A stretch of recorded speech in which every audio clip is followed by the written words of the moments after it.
Mesdames et messieurs, aujourd'hui au cœur des nations, nous explorons l'histoire du Soudan et du Soudan du Sud.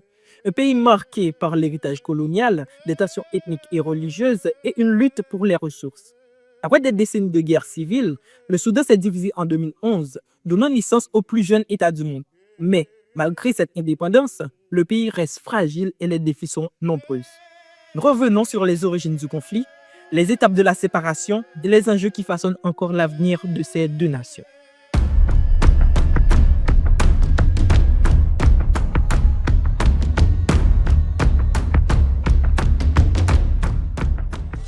Pour comprendre cette guerre, il faut plonger ses racines à l'époque coloniale. Dès la fin du 19e siècle, le Soudan était administré par les Britanniques et les Égyptiens.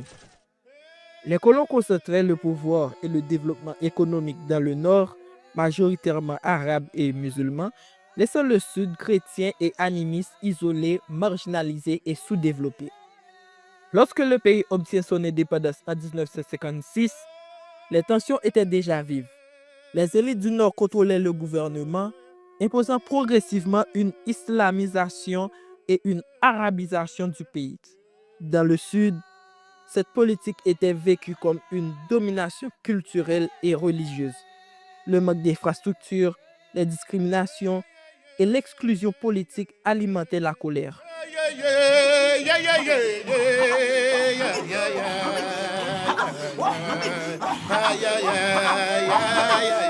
Dès 1955, avant même l'indépendance officielle, une première rébellion éclate dans le Sud. C'est le début de la première guerre civile soudanaise, qui dura jusqu'en 1972. Ce conflit fit de centaines de milliers de morts. Un accord de paix fut finalement signé à Addis Abeba, offrant une autonomie régionale au Sud-Soudan. Mais cette paix fragile ne dura pas. En 1983, le président Jafar Nimeiri abolit cette autonomie, divisa le Sud en 3 régions et imposa la loi islamique.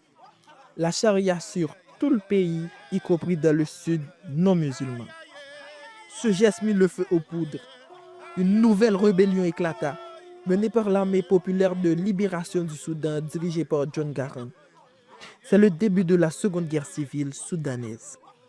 Cette guerre fut l'une des plus meurtrières de l'histoire récente.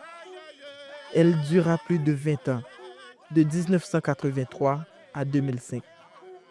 Les causes n'étaient pas seulement religieuses ou ethniques, elles étaient aussi économiques. Dans les années 1970, de vastes gisements de pétrole furent découverts, principalement dans le sud. Le contrôle de ces ressources devient un enjeu majeur du conflit. Les combats dévastèrent les villages. Des millions de civils furent déplacés. Les famines, aggravées par la guerre, firent de centaines et de milliers de victimes.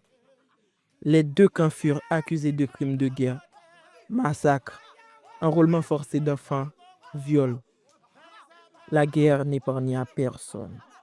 La communauté internationale tenta à plusieurs reprises de négocier la paix, mais la méfiance était profonde.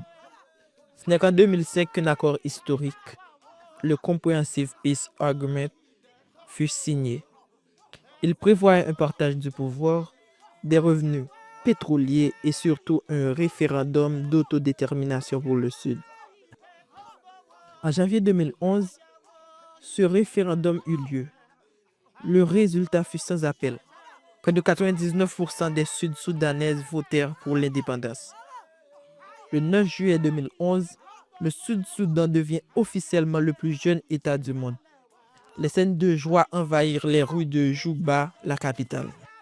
Mais, si l'indépendance marqua la fin officielle de la guerre civile entre le Nord et le Sud, elle ne mit pas fin aux tensions.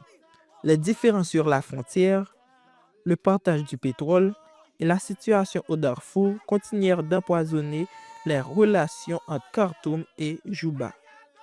Pire encore, le Sud-Soudan à peine né sombra lui-même dans une guerre civile interne en 2013.